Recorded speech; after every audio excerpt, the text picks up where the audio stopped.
ऐतरेय उपनिषद प्रथम अध्याय तृतीय खंड।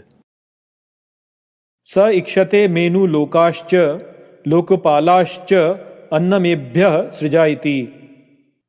उसने ध्यान किया, मैं अब लोक और लोकपालों के लिए अन्न सृजित करता हूं ऐसे।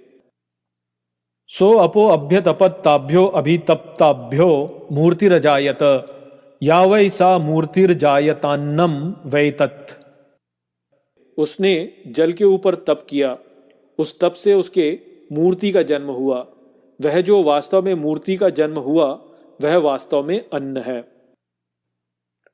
तदेनत् सृष्टम परांग त्यजी घांसत तद्वाचा अजिघृक्षत तन्न अशक्नोद्वाचा ग्रहीतुम स यद्धैनत वाचा अग्रहेष्यदपि व्याहृत्य हैवान्नमत्रप्स्यत्। उसकी सृष्टि पर वह बाहर की ओर भागा, उसने वाणी से ग्रहण करने का प्रयास किया, वह उसे नहीं कर सका वाणी से ग्रहण। जो वह अन्न को वाणी से ग्रहण कर लेता तो यहां अन्न का ग्रहण वाणी से ही संभव हो जाता। तत्प्राणेन अजिघृषत तन्न अशक्नोत् प्राणेन ग्रहीतुम स यद्धैनत् प्राणेनाग्रहेष्यदभिप्राण्य हैवान्नमत्रप्स्यत्। उसने प्राण द्वारा ग्रहण करने का प्रयास किया, वह उसे नहीं कर सका प्राण द्वारा ग्रहण। जो वह प्राण से ग्रहण कर लेता तो यहां अन्न का ग्रहण प्राण द्वारा ही संभव हो जाता। तच्चक्षुषा अजिघृषत तन् अशक्नोच्चक्षुषा ग्रहीतुम स यद्धैनच्चक्षुषा अग्रहेष्यत् दृष्ट्वा हैवान्नमत्रप्स्यत्। उसने नेत्रों द्वारा ग्रहण करने का प्रयास किया, वह उसे नहीं कर सका नेत्रों द्वारा ग्रहण। जो वह नेत्रों द्वारा ग्रहण कर लेता तो यहां अन्न का ग्रहण दृष्टि द्वारा ही संभव हो जाता। तच्छ्रोत्रेण अजिघृषत तन्न अशक्नोच्छ्रोत्रेण ग्रहीतुम स यद्धैनत् श्रोत्रेण अग्रहेष्यत् श्रुत्वा हैवान्नमत्रप्स्यत्। उसने सुनने द्वारा ग्रहण करने का प्रयास किया, वह उसे नहीं कर सका सुनने द्वारा ग्रहण। जो वह सुनने द्वारा ग्रहण कर लेता तो यहां अन्न का ग्रहण सुनने द्वारा ही संभव हो जाता। तत्त्वचा अजिघृषत तन्न शक्नोत्त्वचा ग्रहीतुम स यद्धैनत् त्वचा अग्रहेष्यद् स्पृष्ट्वा हैवान्नमत्रप्स्यत्। उसने त्वचा द्वारा ग्रहण करने का प्रयास किया, वह उसे नहीं कर सका त्वचा द्वारा ग्रहण। जो वह त्वचा द्वारा ग्रहण कर लेता तो यहां अन्न का ग्रहण स्पर्श द्वारा ही संभव हो जाता। तन्मनसा अजिघृषत तन्न शक्नून मनसा ग्रहीतुम स यद्धैनन् मनसा अग्रहेष्यद् ध्यात्वा हैवान्नमत्रप्स्यत्। उसने मन द्वारा ग्रहण करने का प्रयास किया, वह उसे नहीं कर सका मन द्वारा ग्रहण। जो वह मन द्वारा ग्रहण कर लेता तो यहां अन्न का ग्रहण ध्यान द्वारा ही संभव हो जाता। तच्छृष्णेन अजिघृषत तन् अशक्नोच शिष्णेन ग्रहीतुम स यद्धैनच्छिष्णेन अग्रहेष्यद् विसृज्य हैवान्नमत्रप्स्यत्। उसने लिंग द्वारा ग्रहण करने का प्रयास किया, वह उसे नहीं कर सका लिंग द्वारा ग्रहण। जो वह लिंग द्वारा ग्रहण कर लेता तो यहां अन्न का ग्रहण स्खलन द्वारा ही संभव हो जाता। तदपानेन अजिघृषत तद आवयत् सैषो अन्नस्य ग्रहो यद्वायुरनायुर्वा एष यद्वायुः। उसने अपान द्वारा ग्रहण करने का प्रयास किया, वह कर सका उसके द्वारा अन्न का ग्रहण। जो वायु बाहर की ओर जाती है वह वायु। स इक्षत कथम इन्विदम मद्रिते स्यादिति स इक्षत कतरेण प्रपद्या इति। स इक्षत यदि वाचा अभिव्याहृतम यदि प्राणेन अभिप्राणितम यदि चक्षुषा दृष्टम यदि श्रोत्रेण श्रुतम यदि त्वचा स्पृष्टम यदि मनसा ध्यातम यद्यपानेन अभ्यपानितम यदि शिष्णेन विसृष्टमथ को अहमिति। उसने ध्यान किया, कैसे संभव है ये मुझसे द्रवित हो। उसने ध्यान किया, दो में से कौन से के द्वारा प्रवेश करूं इसमें। उसने ध्यान किया, यदि वाणी से बोला जाता है यदि प्राणों से श्वास ली जाती है, यदि नेत्रों से देखा जाता है, यदि कानों से सुना जाता है, यदि त्वचा से स्पर्श किया जाता है, यदि मन से ध्यान किया जाता है, यदि अपान से भोजन ग्रहण किया जाता है, यदि लिंग से स्खलन किया जाता है, तो ऐसे मैं कौन? स एतमेव सीमानं विदर्य एतया द्वार प्रापद्यत् सैषा विद्रतिर्नाम द्वास तद एतन्नानन्दम् तस्य त्रय आवसथास् त्रयः स्वप्ना अयम आवसथो अयम अवसथो अयम आवसत इति। वह इस ही खांचे की सिलाई के द्वारा इसमें प्रवेश कर गया। वह ही विद्रति अर्थात कपाल की दरार नाम का द्वार है। वह ये आनंद है। इसके 3 आवास हैं, 3 स्वप्न के आवास हैं। ये आवास हैं, ये आवास करता है ऐसे। स जातो भूतान्यभिव्याख्यत किमी हान्यम वावदिशदिति स एतमेव पुरुषम ब्रह्म तत मम पश्यत इदम दर्शनम मिति इदम दर्शनम मिति इदम दर्शनम मिति। वह जन्मा, भूतों में ऊपर देखने लगा, क्या यहाँ अन्य को बोलूं कुछ ऐसे। उसने यह ही पुरुष ब्रह्म, वह मैं हूं ऐसे देखा। यहां देखा ऐसे, यहां देखा ऐसे, यहां देखा ऐसे। तस्मात् इदंद्रो नाम इदंद्रो हवै नाम तम इदंद्रम संतम इदम इत्याचक्षते परोक्षेण परोक्ष प्रिया इव ही देवाः परोक्ष प्रिया इव ही देवाः। इसलिए इदंद्र अर्थात यहाँ देखने वाला या यहाँ चलने वाला है नाम, इदंद्र ही है उसका नाम। वे इदंद्र को साथ में इंद्र ऐसे कहते हैं परोक्ष रूप से। परोक्ष प्रिय ही होते हैं देवता, परोक्ष प्रिय ही होते हैं देवता। व्याख्या। ऐतरेय उपनिषद के प्रथम अध्याय के 3 खंड में अन्न की उत्पत्ति एवं आत्मा के शरीर में प्रवेश करने की व्याख्या प्रदान की गई है। ऐतरेय उपनिषद कहता है कि जब आत्मा ने देवताओं के साथ भूख और प्यास को पुरुष के शरीर में स्थापित कर दिया, उसके पश्चात उसने अन्न उत्पन्न करने का निश्चय किया। तब उसने जल के ऊपर तप किया और उस तप से मूर्ति का जन्म हुआ और वह मूर्ति ही वास्तव में अन्न है। यदि हम अन्न को केवल आहार तक सीमित न कर संपूर्ण विषय जगत तक विस्तृत कर दें, जिसे हम भोगने की कामना करते हैं, तो हम यहाँ प्रस्तुत विचार को ठीक प्रकार से समझ सकते हैं। हम संसार में विषय भोग करना चाहते हैं क्योंकि यह हमें आनंद देता है और वास्तव में यह आनंद तब उत्पन्न होता है जब कुछ समय के लिए हम संतुष्ट हो जाते हैं।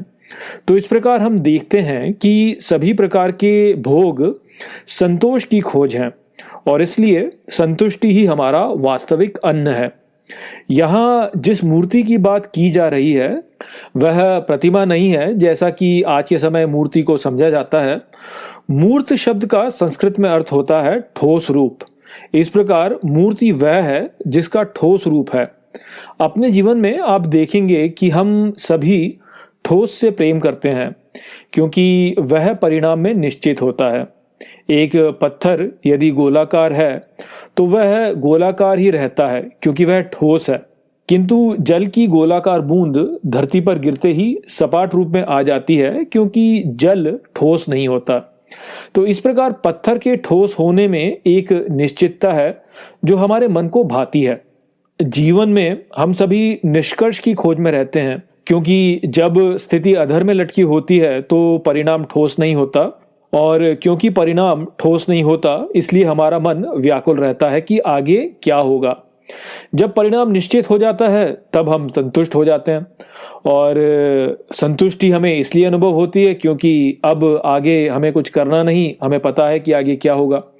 तो यह जो निश्चितता है यह ही वास्तव में मूर्ति है जो हमारा वास्तविक अन्न है क्योंकि यह हमें संतुष्टि प्रदान करती है।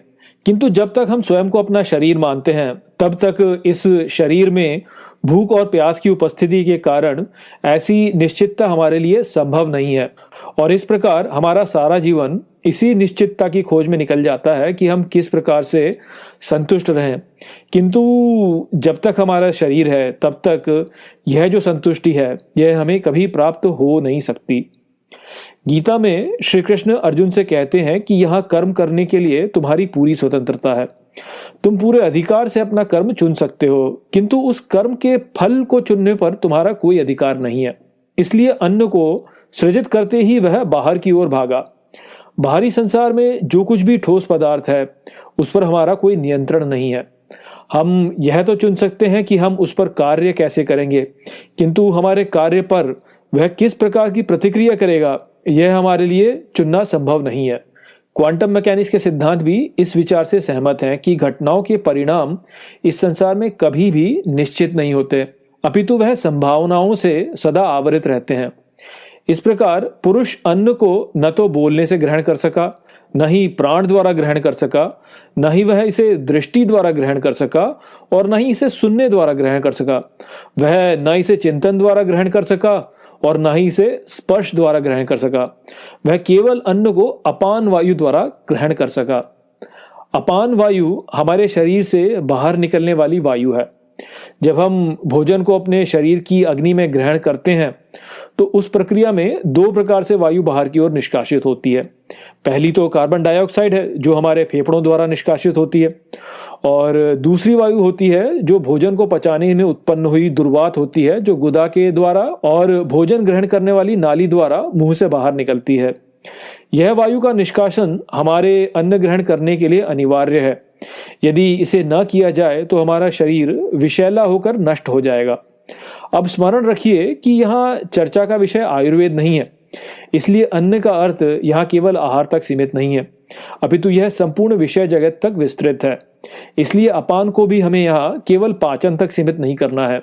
जैसा कि हमने पिछले 2 खंडों की व्याख्या में समझा कि हमारे शरीर को संपूर्ण जगत पर प्रक्षेपित किया जा सकता है, इसलिए प्राण और अपान को भी यहाँ हमारे शरीर के द्वारा संपूर्ण जगत पर प्रक्षेपित करना चाहिए। यदि हम ऐसा करते हैं तभी हम इस विचार को समझ पाएंगे। तो यहाँ ये समझिए कि प्राण वह जीवन शक्ति है जिसे हम भीतर ग्रहण करते हैं, और अपान वह जीवन शक्ति है जिसे हम बाहर की ओर प्रक्षेपित करते हैं। दृश्य जगत का भोग जीवन शक्ति को बाहर की ओर प्रक्षेपित करने से ही संभव होता है।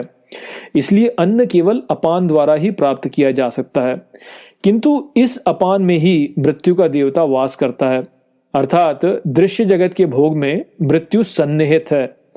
अपान का केंद्र नाभि है जिसके द्वारा हम अपनी मां से उसके गर्भ में जुड़े हुए थे। इस प्रकार जन्म की हमारी प्रक्रिया अन्न को ग्रहण करने के लिए अनिवार्य है। बाहरी जगत का भोग करने के लिए हमको जन्म लेना ही होता है। हम ऐसा नहीं कर सकते कि केवल अपनी इंद्रियों से इसका भोग कर लें। हमें एक भौतिक शरीर धारण करना ही होता है और शरीर की अग्नि को आहार के रूप में आहुति देनी ही होती है। केवल तब ही हमारी सारी इंद्रियां विषय भोग करने में समर्थ हो पाती हैं और ज्ञान प्राप्त कर सकती हैं। ज्ञान की प्रक्रिया में गति है जो अविद्या से विद्या की ओर ले जाती है। इसी को वृत्ति कहा जाता है। इंद्रियां ज्ञान तो प्राप्त कर सकती हैं किंतु उनका अर्थ नहीं बना सकती। इसलिए अविद्या से विद्या की ओर जाने के लिए आत्मा को भी शरीर में वास करना होता है। इस कारण आत्मा ने आगे विचार किया कि शरीर के सभी द्वारों पर किसी न किसी देवता का वास है, तो मैं किस द्वार से इसमें प्रवेश करूं ताकि मैं इसे द्रवित कर सकूं, अर्थात मैं इसे गति दे सकूं। उसने तब कपाल के ऊपरी भाग की दरार में से शरीर में प्रवेश किया। यह ही आनंद का स्थान है, अर्थात जो भी आनंद हम अनुभव करते हैं उसका स्रोत यहीं पर है। इसके 3 आवास यहाँ बताए गए हैं। ये है जागृत, स्वप्न एवं सुषुप्ति। तीनों को ही यहाँ स्वप्न बताया गया है क्योंकि ये नित्य नहीं होते, अपितु आते हैं और चले जाते हैं। नित्य केवल आत्मा है जो इन तीनों आवासों में वास करता है और इनका साक्षी होता है। इस प्रकार जब आत्मा स्वयं को सीमित कर शरीर में प्रवेश करता है तो इसे इदंद्र कहा गया है, जिसका अर्थ होता है इदम प्लस द्र, अर्थात यहाँ गतिमान। उसे यहाँ गतिमान इसलिए कहा जाता है क्योंकि वह इस शरीर के द्वारा अविद्या से विद्या की ओर गतिमान है। इसी को इंद्र भी कहा जाता है और इसका सभी इंद्रियों पर आधिपत्य है। इसलिए इंद्र सभी देवताओं का राजा है। जब तक इंद्र अज्ञान में होता है तब तक वह इस संसार में विविधता और विभाजन देखता है, किंतु जब इंद्र को ज्ञान होता है तो उसे यह संज्ञान हो जाता है कि जो पुरुष ब्रह्म है वह मैं ही हूं, और वह सब में स्वयं को और स्वयं में सबको तब देखने लगता है। यदि उसे इस जीवन में यह बोध हो जाता है तो वह सदा के लिए विद्या में स्थापित हो जाता है, और यदि उसे यह बोध नहीं होता तो वह जन्म और मृत्यु के चक्र में प्रवृत्त गतिमान ही रहता है।